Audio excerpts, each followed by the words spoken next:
And as I'm beating my meat, out of nowhere, I see my mom walk in and she stares at me saying, Bubba, what are you doing to yourself? Yo, what is going on, you guys? My name's Bubba and welcome back to a super embarrassing story. So this story all takes place back when I was in high school and this was my grade 9 year. So in grade 9, obviously, I'm not gonna lie to you, around this time, I wasn't that much of a lady catcher, but at the same time, like I would still be able to pull certain women. Not like super attractive ones, like 10 out of 10s, but you know, I'd be generous with my numbers and be like, you know, going for 3s or 4s. It sounds really sad, but at the same time, like my standards weren't that high back then. But I remember one time when I was walking down the school hallway with some of my friends, I remember there was a girl that I was always kind of interested in and I found super attractive. Now, obviously this was not uncommon. I was a hopeless romantic. Any girl that I would see, I'd be like, wow, like she's hot. Like I want to talk to her and, you know, maybe do the devil's tango. But obviously, like, you know, out of 100% of the shots you take, chances were you're going to miss a lot of them. So I remember I ended up seeing this girl in the hallway and my buddy that was with me at the time, he looks at me and says, Bubba, just go talk to the girl, bro. Trust, man. Like, you guys keep staring at each other. It's weird. Yeah, I know, but I'm just nervous, man. Like, I don't know if I can talk to her. Bro, what do you mean? Just go talk to her. Don't be weird. So I remember he ended up pushing me kind of towards her direction as we were passing by her. And I remember I ended up bumping into her and she looks at me saying, oh, Bubba, you okay? Yeah, no, I'm good. Sorry, I didn't mean to bump into you. Oh, no, it's all good. I have a question, though.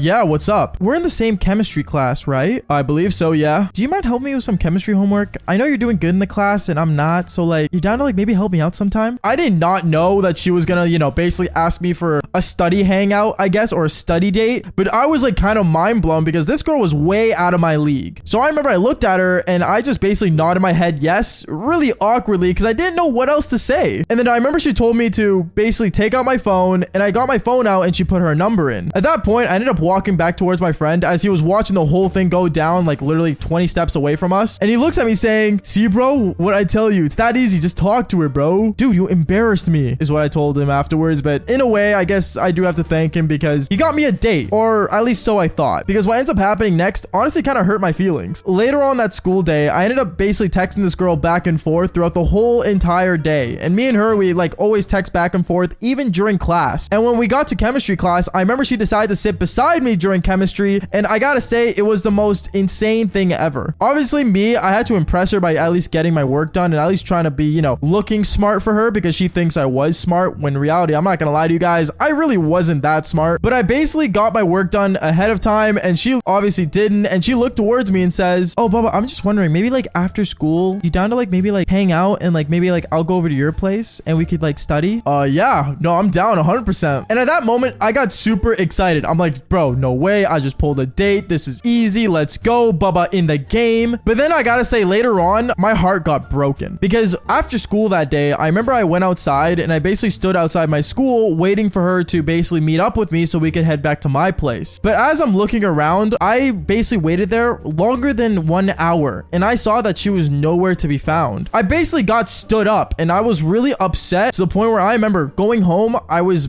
miserable. I kept looking at my phone to see if she would text me. I would keep looking around. I would basically be super upset as I was walking home because, well, it's not fun being stood up and it never is. So me being super upset, I remember once I got home, I ended up sitting on my bed, just really just disappointed at what just happened. And then I remember I ended up going on my phone and I decided to message her. I messaged her saying, hey, like, I'm home right now. I didn't see you after school, but like, you know, next time if you're not going to show up, maybe just tell me. And I left it at that. 2 hours later, I remember I was playing Call of Duty since I had really no other schoolwork to do since I finished my chemistry at class. And basically, when I looked at my phone after like 2 hours later during COD, I ended up looking and seeing that she texted me. At this moment, I got super excited she texted me back. And I remember when I looked at my phone, I saw she said, oh, Bubba, I'm sorry. Like something came up after school, but I promise tonight I'll make it up to you. Now, this moment, I didn't know what she meant by she'll make it up to me. Like I was really confused because I was like, wait a minute. Are you going to meet up with me tonight? Are you like, am I going to your place? Are you going to see me? Like, how are you going to make it up to me? I'm so confused. And then I remember basically that entire day after she sent that message, she didn't text me back until later on that night. I want to say this was like at like 9:30, almost 10 o'clock at night. And I was getting ready for bed. But me, when I lay down in bed, I remember I basically like to watch YouTube videos to pass out. To this day, I still like to watch videos to basically like, you know, sleep too, because it's just habit to watch something and pass out for me nowadays. And me, as I'm watching this YouTube video, I ended up seeing a message from the girl and out of nowhere, I realized that it was a photo that she sent me. I remember I ended up basically looking at the photo that she sent and I saw it was a photo of her cherries. And at that moment, I knew what she meant by making it up to me. I remember I saw this photo and I'm like, damn, like, okay, that's nice. And then one thing led to another. I ended up saying like how they were nice because, you know, I didn't want to be rude, I guess. And I also didn't know how to respond to like a photo of just her cherries. So I basically awkwardly said, oh, like, that's really cool. And then one thing led to another. She kept sending me more photos and more photos of herself. And well, one thing led to another. I think the obvious thing that everyone knows happens is that you get bricked. And me, I remember I was in bed, bricked as hell, looking at these photos thinking, damn. So I remember I ended up basically getting ready to, you know, beat my meat. At this moment, like, I knew, like, you know, I was in the mood, so why not just beat one out? So I get my lotion ready, I get my towel ready, you know, the